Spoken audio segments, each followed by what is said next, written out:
addition to kale and lentils and peanuts, what are some sources of plant-based protein? Yeah. So there are, just like you just mentioned, Jessica, let me just reiterate this. No one food falls perfectly into one category. So I know we like to look at our plate and, sometimes, get really like detailed and micromanage our plate saying, okay, here's the protein, here's the fat, here's the carb. But, you have to remember, like we just mentioned, nut butters, right? A nut butter, some people consider it a fat, other people consider it a protein, and they're both right.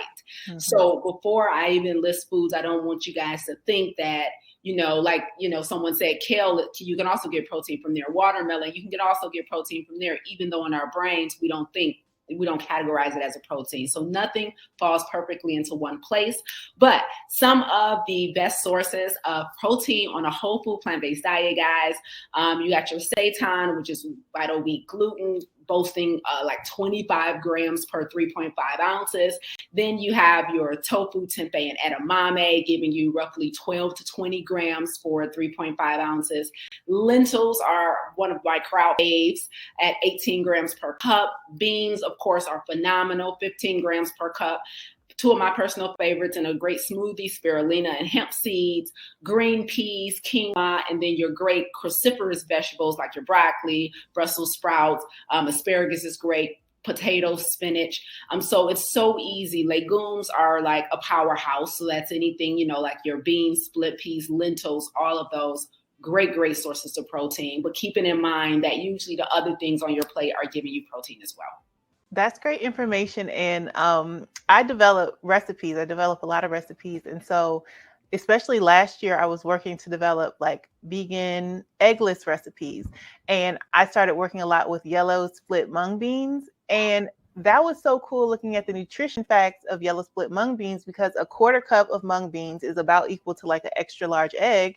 Both of them have 7 grams of protein. So I still feel like there's like this misconception that like animal sources of protein are more concentrated, but that's not necessarily true. And like mung beans have the exact same protein content as eggs. And so it's like the perfect swap out in terms of like familiarity and using them in different ways. But I was like, wow, this is like a 1-to-1 swap that you can do that's so easy. So if you're interested in doing a little research, as you get more and more acclimated to like plant-based foods, like there's so many like primary protein sources, because like you said, like they're made up of all different elements. Like all the foods have everything in them. Absolutely. And then with the mung bean, you don't get the side effect that you get from eggs, which is like the neuroinflammation. Eggs are horrible for respiratory health. So anybody who has asthma, bronchitis, any breathing issues definitely need to stay away from eggs.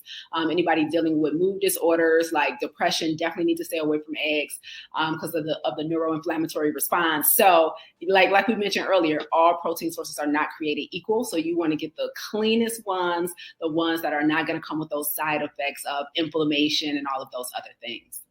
I also think when you were just talking about eggs, it was just making me think too that like people are willing to like, they think they're trying to make healthy choices, right? And so based off the most accessible information, they might think that free range eggs or eggs from a small farm are going to be cleaner, and maybe you won't experience as many of those negative side effects from eating eggs. But it's like the benefits are minute, going from like a conventionally produced, like mass marketed egg to like a farm raised egg, and thinking about real clean protein sources, like plants are as clean as they get. And like making the swap from like eggs to something like mung beans or tofu is like worlds away, and economically it's also way more affordable. It's so much more affordable. And so there are so many benefits to looking at plant-based sources of protein over animal-based. I agree. In my plant-based coaching program, Farm to Table, we call that like the meat eaters elitist mindset. I used to be there too. Like, I'm getting the farm raised, I'm getting the free range, I'm getting the organic version of this meat, of this animal product,